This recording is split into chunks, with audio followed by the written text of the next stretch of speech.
हत्या की ये कहानी अब ऐसा लगता है कि फिल्मी अंजाम तक पहुंचने के रास्ते पर आगे बढ़ रही है।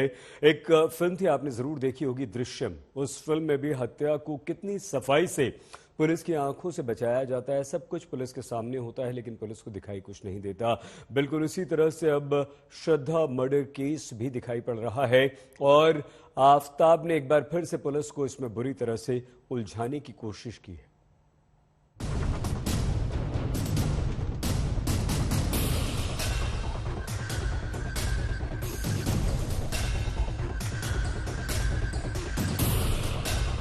तो क्या श्रद्धा मर्डर केस अब सुलझ गया?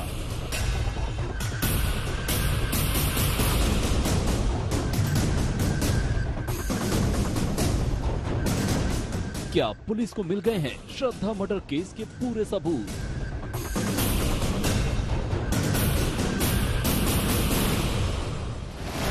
लेकिन अभी तो पुलिस के लिए बहुत काम बाकी है, क्योंकि ये कहानी धीरे धीरे दृश्यम फिल्म के अंजाम की तरफ बढ़ती दिखाई देने लगी है। श्रद्धा मर्डर केस का दृश्यम कनेक्शन।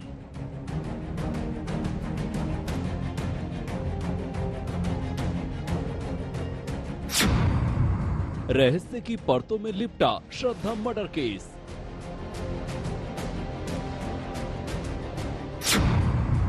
आफताब के झूठ और सच में उलझी पुलिस।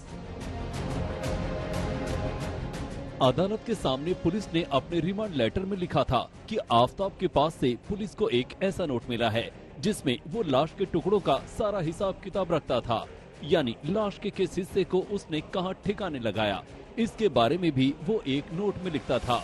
यानी पुलिस की इस तफ्तीश की थ्योरी से ये भी साफ हो जाता है कि आफताब ने श्रद्धा का कत्ल गुस्से में अचानक नहीं किया था। आफताब ने श्रद्धा का कत्ल पूरी प्लानिंग के साथ किया था। आफताब ने कत्ल की प्लानिंग मई में ही कर ली थी। आफताब ने प्लानिंग के तहत मुंबई को छोड़ा। पॉलीग्राफ टेस्ट में आफताब से जब सवाल पूछा गया कि क्या वो सब मर्डर की प्लानिंग पहले से प्लान तरीके से कर रहा है, क्या उसने कोई मूवी देखी है जिसके आधार पर उसने प्लान किया है, क्या उसने दृश्यम देखी है, तो ऐसे में आफताब ने चौंकाने वाला जवाब दिया। उसने कहा कि हाँ, मैंने दृश्यम देखी है, लेकिन अब तो दृश्यम 2 भी आ गई है। आफताब से एक सवाल बार बार पूछा जा रहा था कि उसने श्रद्धा का कत्ल अचानक गुस्से में किया था या फिर सोच समझकर इसकी प्लानिंग की थी। दिल्ली पुलिस सूत्रों की माने तो इस सवाल पर आफताब लगातार झूठ बोल रहा है और यहीं से पुलिस को लगभग ये यकीन हो चला है कि आफताब ने श्रद्धा को अचानक गुस्से में नहीं मारा, बल्कि वो श्रद्धा की कत्ल की साजिश लंबे वक्त से बुन रहा था। अब सवाल यही उठता है कि आखिर ये श्रद्धा मर्डर केस कैसे जानी मानी फिल्म दृश्यम के अंजाम की तरफ कैसे बढ़ रहा है।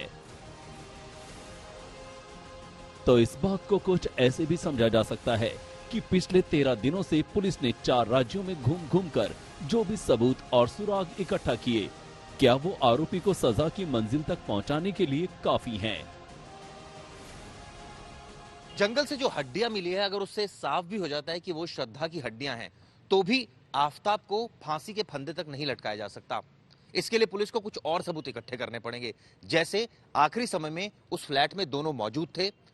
इसके अलावा आफताब ने श्रद्धा की उसी फ्लैट के अंदर हत्या की, उससे संबंधित फॉरेंसिक एविडेंस।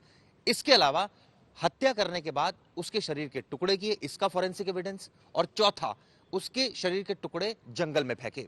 यानी ये 4 और कड़ियां होंगी जो इस मामले में बेहद अहम होगी, तभी आरोपी को सही तरीके से सजा मिल सकती है।